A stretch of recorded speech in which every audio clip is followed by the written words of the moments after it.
L'industrie du fret maritime a toujours consommé ce produit résiduel.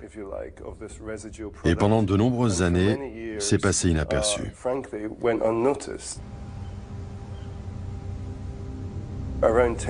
Mais il y a environ 10 ans, quelques scientifiques ont commencé à étudier les effets de la consommation de ce carburant, particulièrement dans les régions littorales.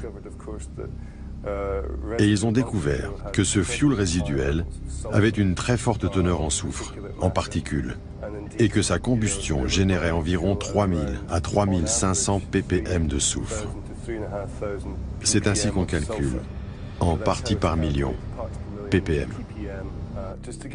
À titre de comparaison, une voiture dans l'Union européenne, selon la loi, doit émettre moins de 15 ppm de soufre. Alors ils ont commencé à faire des comparaisons entre les voitures et ces bateaux. Et ces calculs révèlent qu'un bateau émet la même quantité de soufre qu'environ 50 millions de voitures.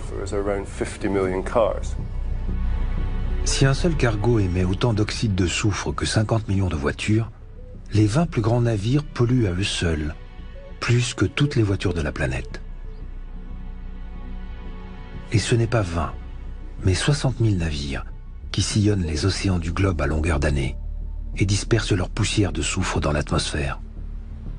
Ces particules fines sont produites à une taille telle et dans une quantité si élevée qu'elles pénètrent facilement dans nos poumons. Non seulement nous pouvons les inhaler facilement, mais elles peuvent aussi pénétrer profondément dans nos poumons et s'y déposer. Alors que le secteur automobile est en permanence pointé du doigt en matière de pollution, le transport maritime échappe à la critique et brûle le carburant le plus sale du monde.